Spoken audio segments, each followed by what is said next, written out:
जय हिंद सभी साथियों को मेरा प्यार भरा नमस्कार। मैं आपका होस्ट एंड दोस्त अजय कुमार आज आपको महिला एवं बाल अपराध पढ़ाने के लिए तैयार हूं। तो आप सभी पढ़ने के लिए तैयार हो, कॉपी पेन लेके बैठ जाइए। देखो आप सोच रहे हो गुरुजी मैं आपको पूरा महिला बाल अपराध करवा दूंगा और इसके अब जब आप करना शुरू करो ना तो प्ले लिस्ट में जाया करो। मैंने पूरा करवाया हुआ प्ले लिस्ट के अंदर आप जो जो टॉपिक कर रहा हो वो सारे कर लो कंप्लीट। यानी राजस्थान पुलिस के अंदर हम स्कोर लेके चलेंगे कि 10 में से 10 नंबर हम अचीव करें। बिल्कुल कोई दिक्कत वाली बात नहीं है, हर लेवल का आपको करवाया जाएगा। तो आइए बिल्कुल एक सही अप्रोच के साथ घरेलू हिंसा संरक्षण अधिनियम 2005 पढ़ लेते हैं। सिंपल सा है, आसान सा है और बहुत सुंदर है। इसको अच्छी तरह से पढ़ने के लिए लंबे समय तक याद रह जाए तो इसको 3 भागों में बांट लेते हैं। गुरुजी 3 भागों में क्या? एक भाग में हम पढ़ेंगे इसका सामान्य परिचय, दूसरे भाग में हम पढ़ेंगे इसके अध्याय और तीसरे भाग में इसकी पढ़ेंगे जितनी भी धाराएं हैं उनको। तो आसान सा छोटा सा टॉपिक है, मिलके साथ पढ़ लेते हैं। तो देखिए पहले समझ लेना उसके बाद उतार लेना, साथ में मत उतारना, समझ नहीं आएगा। सामान्य परिचय में हम बात करें तो सबसे पहले बात करेंगे घरेलू हिंसा संरक्षण अधिनियम को राष्ट्रपति ने मंजूरी जो है वो कब मिली। ये बड़ी बात ध्यान में रखना कि राष्ट्रपति ने जो मंजूरी दी थी वो 1 सितंबर 2005 में दी। कब दी?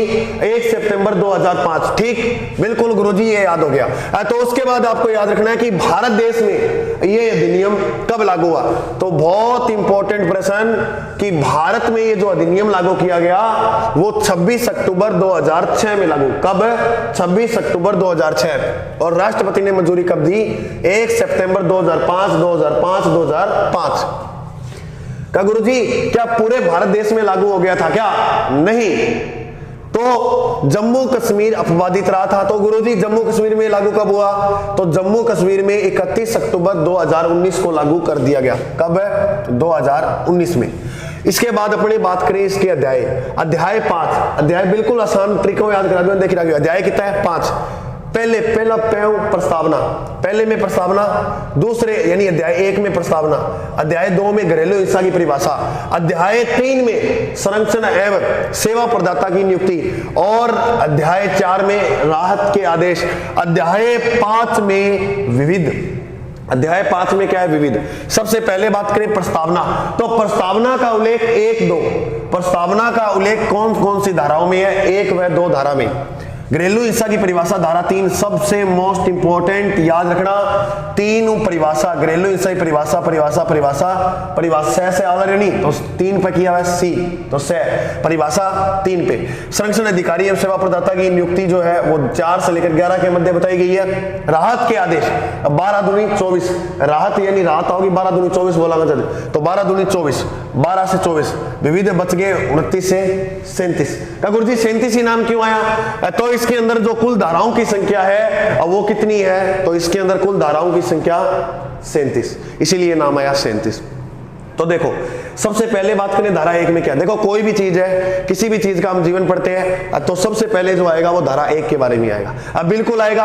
और धारा 1 में क्या है तो याद रखना इसकी जो लागू करने की प्रक्रिया है, जो इसके नियम बताए गए, किस तरह से लागू करना है और उसका उल्लेख जो है वो किस धारा में है? धारा 1 में। तो सबसे पहले उल्लेख कैसे लागू करना है, कैसी कोई प्रक्रिया निभानी। 2 के अंदर पीड़ित जो महिला है वो मजिस्ट्रेट तक सूचना पहुंचाने का काम करेगी। पीड़ित महिला मजिस्ट्रेट तक सूचना पहुंचाओगी। अब जरूरी नहीं है कि मान लो ज्यादा महिला पीड़ित है वो महिला ही जाए, नहीं ये जरूरी नहीं है।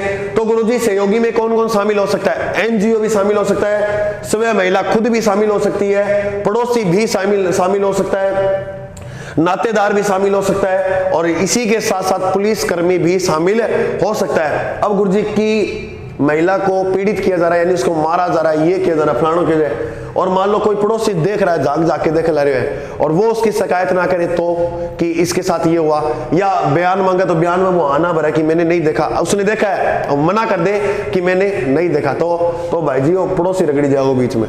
तो अब बात आप याद रखनी है। बिग बात करना धारा 3 सी परिभाषा, घरेलू हिंसा की जो परिभाषा है वो धारा 3 में। घरेलू हिंसा की परिभाषा धारा 3। अब बात करना इसी धारा 3 यानी घरेलू हिंसा की परिभाषा में क्या शामिल किया है? इसके अंदर 4 दुर्व्यवहारों को शामिल किया है। कितने दुर्व्यवहार है? 4। 1 2 3 4, चारों याद करेंगे। पहले में शारीरिक दुर्व्यवहार, दूसरे में मानसिक दुर्व्यवहार। पहला 2 याद कर लो, पहला में शारीरिक, दूसरा मानसिक। शारीरिक मानसिक, शारीरिक मानसिक, दो ये याद होगी गुरुजी, तो दो और याद कर लो, ये दो तो याद हो गया, शारीरिक और मानसिक, ये और याद कर लो, लैंगिक और आर्थिक, लैंगिक और आर्थिक, तो शारीरिक दुर्व्यवहार, मानसिक दुर्व्यवहार, लैंगिक दुर्व्यवहार, आर्थिक, सारा लास्ट में अंत यानी आर्थिक दुर्व्यवहार, तो चारों ये याद हो गया। गुरुजी शारीरिक दुर्व्यवहार में क्या शामिल किया है, तो किसी महिला को ठेस पहुंचाना है। वो ठेस कैसे पहुंचेगी, यानी कि महिला का बाल खींचना है और की महिला का मुक्का मारना, किसी महिला के मुक्का मार के दांत तोड़ देना, मतलब इस प्रकार से जो किया गया व्यवहार है वो किस श्रेणी के अंदर आएगा, शारीरिक। जिन्हीं शारीरिक अंगों को उनको ठेस पहुंचाना, तो वो जी हाथ में रोड के पीछे लगा देना, तो ऐसा काम करना, बाल खींचना, ये सारे किस में आ जाएंगे, शारीरिक दुर्व्यवहार के अंदर। तो ध्यान रखना ये बातों को, ऐसा काम कदे कौन करना, फिर जानो ही काम आगे तो ध्यान लग जाओ क्या धारा है। मानसिक, मानसिक का मतलब है किसी महिला को बातों से मानसिक रूप से परेशान कर देना। के कौन तुम तो मैं बातों मार दो, तो बातों से मारना नहीं है महिला को, और की नहीं मार दियो थे, लेकिन महिला को नहीं कहा। गुरुजी कैसे, जैसे अपने महिला को बोल देते हैं कि तू तो डायन है, तू तो बांझ है, तो इस तरह के ये शब्द जो प्रयोग है और वो करने से भी आपको सजा हो सकती है। तो सोच समझ के और ध्यान से बोलना है हर बात को। तीसरी बात सबसे इंपॉर्टेंट है कि मनपसंद व्यक्ति से जब वो मिलने जाए तो अगर उसको आप रोकते हो, रोकना, तो ये भी एक अपराध की श्रेणी में शामिल है होता है। तो जी हाँ, कोई लड़की है, कोई महिला है, वो किसी मनपसंद व्यक्ति से मिलने जा रही है और उसको आप रोकते हो, नहीं तुझे ये नहीं करना, तो आपको अपराध की सजा मिल सकती है। तो ध्यान रखना, कभी नहीं रोकना है, गुरुजी को रोका तो लैंगिक और यौन दुर्व्यवहार में क्या आएगा, किसी महिला के साथ बलात्संग के प्रयास करना, और वो किसके अंदर आएगा, लैंगिक यौन। यानी ये प्रश्न राजस्थान पुलिस में आया हुआ है, याद रखना, लैंगिक दुर्व्यवहार वाला। बलात्संग के प्रयास किस श्रेणी में रखा गया, तो लैंगिक दुर्व्यवहार में। आर्थिक दुर्व्यवहार के अंदर आएगा, नौकरी करने, कोई महिला है नौकरी कर रही है किसी प्राइवेट ऑफिस में या किसी सरकारी ऑफिस में, उस महिला को नौकरी करने से रोकना, तो भी ये सजा मानी जाएगी। महिला को देखो, सभी को समान अधिकार है, हमें भी है उतने ही महिला को है, तो नौकरी करने से रोकना। प्लस महिला की इनकम आ गई और इनकम हर दिन कूट मार के मारपीट करके उससे पैसे छीनना, ऐसे जो प्रक्रिया है वो सारे अपराध की श्रेणी के अंदर माने जाएंगे। तो थे ऐसा काम कौन करना। फिर बात करें धारा 4 में, धारा 4 के अंदर जो है वो है घरेलू हिंसा की जानकारी संरक्षण अधिकारी को देना। 4 दूनी 8 संरक्षण अधिकारी की नियुक्ति। 8 है तो ठाठ है, ठाठ यानी ठाठ का होगी तो अधिकारी बनाना। ठाठ कब होगी, जब अधिकारी, तो ठाठ 8 संरक्षण अधिकारी की नियुक्ति। फिर सीधा 4 पा जो 4 दूनी 8 यानी 4, तो उस घरेलू हिंसा की जो जानकारी है वो महिला द्वारा संरक्षण अधिकारी को दी जाती है। इसका उल्लेख जो है वो धारा 4 में है। धारा 5 संरक्षण अधिकारी द्वारा पीड़ित महिला को जो अधिकार है, जो उसके अधिनियम है वो जानकारी देना, ये सारा का सारा जो अधिकार है वो किसका होता है, संरक्षण अधिकारी का।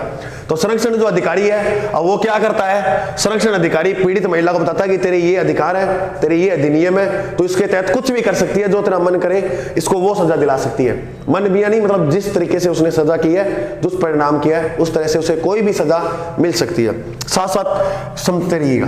धारा 6 मतलब श्रेय, 6 का मतलब श्रेय, गृह आश्रयों की स्थापना करना, इसका उल्लेख धारा 6 में है। गृह आश्रयों की स्थापना, ये जो गृह आश्रय संस्था होती है ये बिल्कुल गैर सरकारी होती है, सरकार के अंडर में नहीं होती है। तो याद रखना गैर सरकारी संस्था ही है, गैर सरकारी संगठन संस्था है। धारा 7 से स्वास्थ्य की जांच यानी चिकित्सा परामर्श लेना महिला द्वारा, तो इसका उल्लेख जो है वो किसमें दिया हुआ है, धारा 7 में।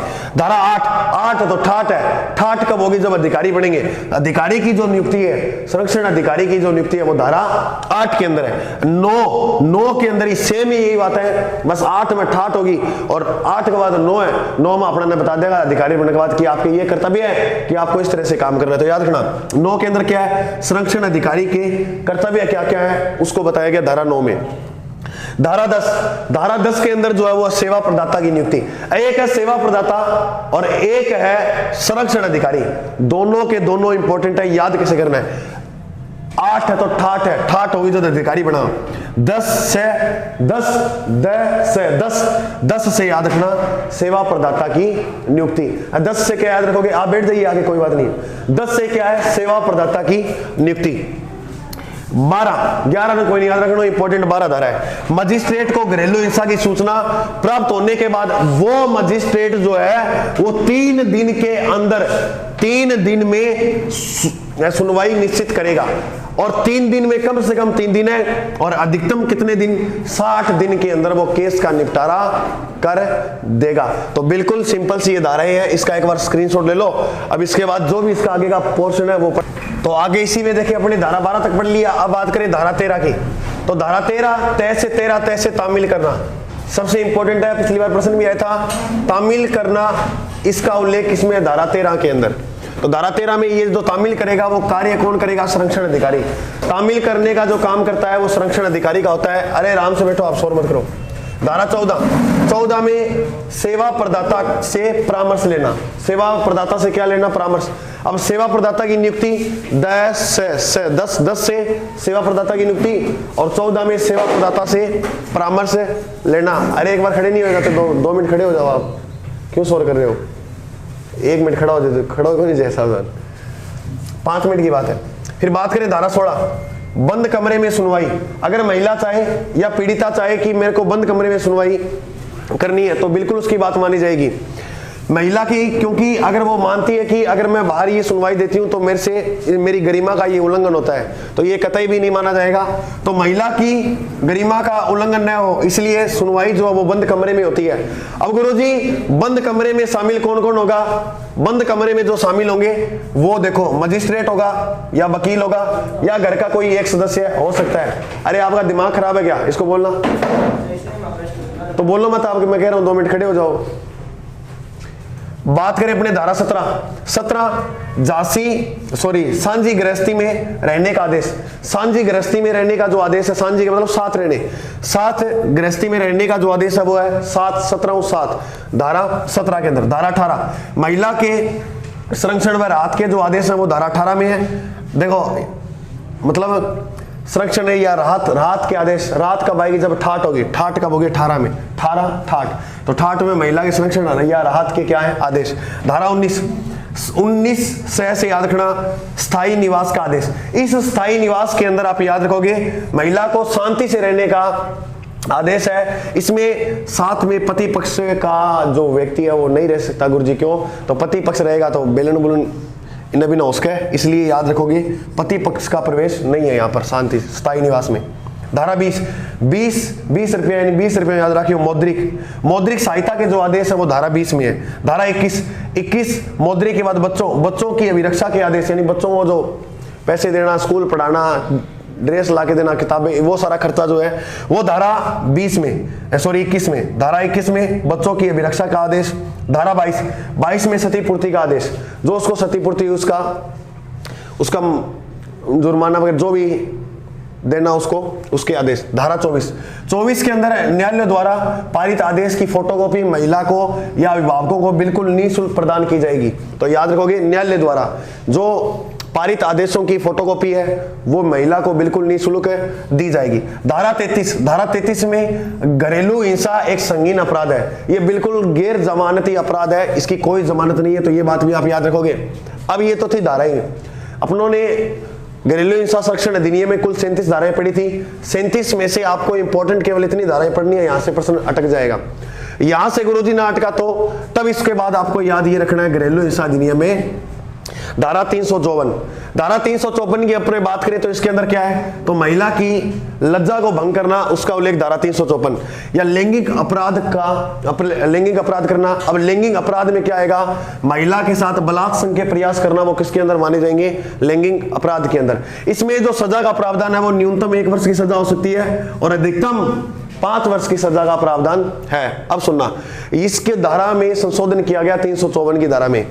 ये जो संशोधन था वो निर्भया हत्याकांड के बाद किया गया। गुरुजी निर्भया हत्याकांड कब हुआ, ये हुआ था 2012 में। तो जिग्नेश ने याचिका लगाई, इसके तहत सुप्रीम कोर्ट ने आईपीसी की धारा 1860 की धारा के तहत इस 354 के अंदर संशोधन करके इनकी संख्या कितनी बता दी, कितनी, इसकी संख्या कितनी हो गई, 5। कौन कौन सी, धारा 354 ए धारा 354, बी धारा 354, सी धारा 354, डी और एक खुद होगी 354। तो कितनी होगी कुल?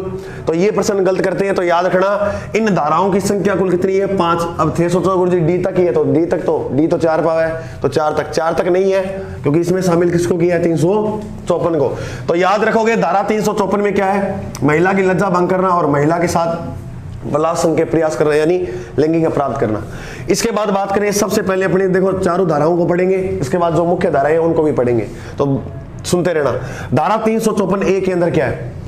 इस 354 ए के अंदर है यौन उत्पीड़न संबंधित प्रावधान। अब ये जो प्रावधान है ये कौन कौन से है?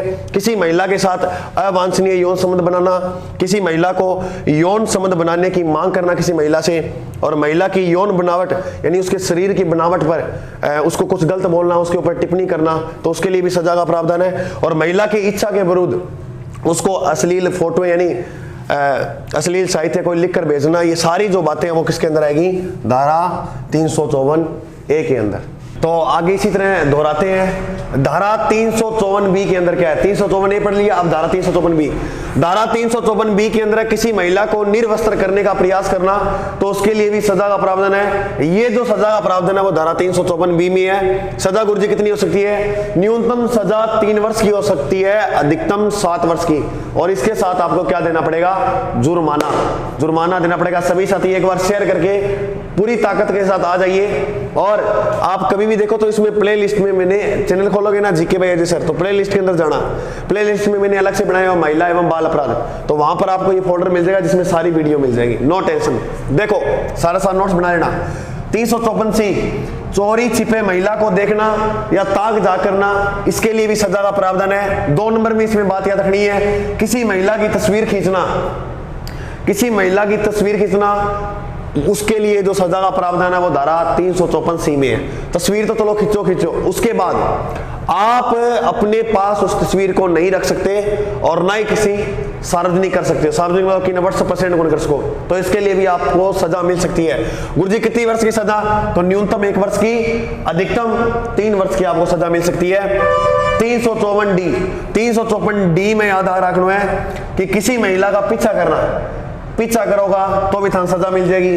किसी महिला ने मना कर दिया और मना करने के बाद भी आप उससे बातचीत कर रहे हो तो भी आपको सजा मिलेगी धारा 354 डी के अनुसार। देखो बहुत से ये थे, थोड़ा ध्यान रखिए बात ने। अगर किसी महिला का पीछा कर रहे हो अगर वो शिकायत लगा देगी तो ध्यान लगा लियो, मोरियों से बना देगा पुलिस आ रहा। और दूसरी बात और सुनो, किसी महिला को आपने कुछ कह दिया और वो अगर तुम मेरे पीछे ना कर दी तो तुम्हें मांग दूंगी, फिर तुम पीछे जाते हो, डरते नहीं हो उस महिला से, तो भी आपको सजा का प्रावधान है। यानी मना करने के बाद भी बातचीत करना तो भी सजा मिलेगी।